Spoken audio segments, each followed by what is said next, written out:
Bonjour les amis. Alors je vais vous parler aujourd'hui de la réalisation d'une chape traditionnelle, puisque, alors pour ceux qui me suivent, ils le savent, je suis en train de construire une maison par moi-même. Et donc là, j'ai terminé les cloisons et les bandes à joints là, sur les plaques de plâtre. Bon, ceci dit, il y a encore énormément de travail dans cette maison, et en particulier, il y a la question de la chape que je vais devoir réaliser. Donc la chape, en fait, c'est cette partie qui va permettre d'atteindre le niveau du sol fini, puisque vous voyez que j'ai un espace quand même très important ici entre la dalle en béton et le bas des plaques de plâtre, le dessous des portes. Ok, donc la chape, en fait, elle va servir à ça, à remonter le niveau.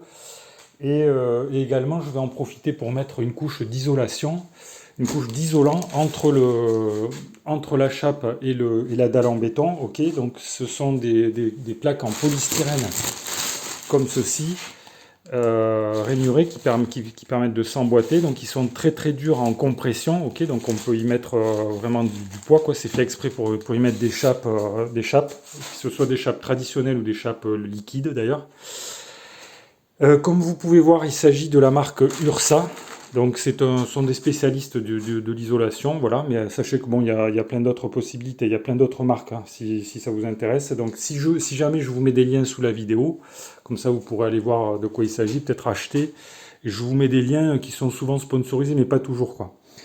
Alors, donc je continue ma présentation. Donc là, je vais mettre sur la dalle en béton une couche d'isolant, et sur cette couche d'isolant, je vais couler enfin couler, non, je vais pas couler, je vais tirer la chape qui sera une chape traditionnelle. Alors quelle est la différence entre une chape traditionnelle et une chape liquide? La chape traditionnelle, en fait, elle est constituée, elle est faite à partir de mortier, du mortier qui est donc c'est un mélange de sable et de ciment. Donc vous voyez que j'ai déjà commencé à acheter quelques sacs de ciment ici en prévision de la chape, voilà, de ce travail de mise à niveau du sol, sachant qu'avec ça, j'aurais pas du tout assez de quoi faire la totalité de la maison, mais c'est qu'un début. Donc on prend du ciment et du sable, donc alors le dosage c'est 300 à 320 kg par je sais plus combien, 300. C'est un petit peu moins dosé, je crois, que le béton qu'on utilise pour les dalles, par exemple. Et la particularité de la chape traditionnelle, c'est que donc c'est du mortier qui est pas très liquide. C'est du mortier relativement sec, entre guillemets, si on peut dire ça comme ça. Et il va pas couler, contrairement aux chapes liquides qui se font la plupart du temps aujourd'hui, qui se font très souvent. Et le mortier utilisé pour les faire des chapes liquides, il est fait avec des toupies. Et évidemment, c'est plus simple à faire, c'est plus rapide, on va dire, à poser, bien que ce soit un travail de spécialiste.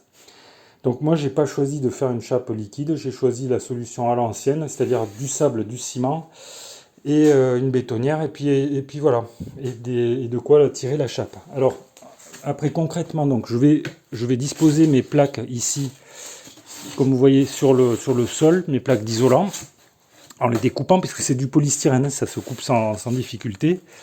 Et sachant que tout autour des murs, des cloisons, il va falloir que je mette en place une bande résiliente. Alors la bande résiliente, c'est quoi? C'est ça. Donc vous voyez que ça se présente sous forme de rouleau. Là encore, je vous mets des liens sous la vidéo, dans la description, si ça vous intéresse. Alors la bande résiliente, en fait, on va dire que c'est un joint de dilatation en réalité. Ça permet d'éviter que la chape ne soit en contact direct avec les autres éléments qui composent les cloisons, ou même les pieds de porte. Par exemple, typiquement, vous voyez les pieds de porte en bois, là, il ne faut pas que la chape elle soit directement en contact. Faute de quoi, ça peut provoquer, la dilatation peut provoquer des fissures, en fait, ou des éclatements. Donc on met tout autour, sur tout le pourtour de la maison, des cloisons, on va mettre cette bande dite résiliente, ok, qui va venir se positionner comme ceci. Alors vous notez que ici il y a un petit film plastique qu'on va venir scotcher sur l'isolant, ok. Ça, à quoi ça sert? Ça sert à éviter que le mortier ou que le liquide de la chape ne vienne se glisser là entre le mur, entre la cloison et votre polystyrène et votre isolant. Ok, ça sert donc à empêcher une catastrophe, quoi. Parce que si jamais le mortier il commence à passer sous la dalle en polystyrène, évidemment, ça n'ira pas, quoi. Donc ça a deux fonctions. En fait, ça sert de joint de dilatation. Et ça se coupe très facilement, hein, au cutter ou au ciseau.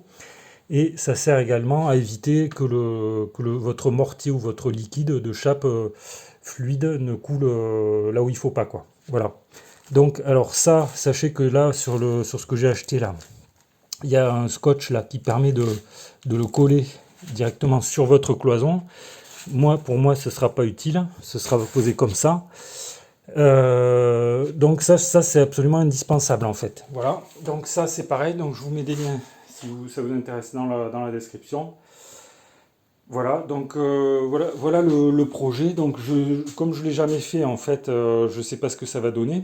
Euh, donc si ça vous intéresse de voir un petit peu comment je m'en sors, ben, vous pouvez vous abonner à la chaîne. Vous verrez un petit peu le résultat, quoi. Donc abonnez-vous. Si vous avez des questions, des remarques ou des commentaires, vous pouvez les faire dans le fil de discussion sous la vidéo. Si la vidéo vous a intéressé, vous pouvez cliquer sur le pouce j'aime. Merci les amis pour votre attention et je vous dis à bientôt pour de nouvelles vidéos.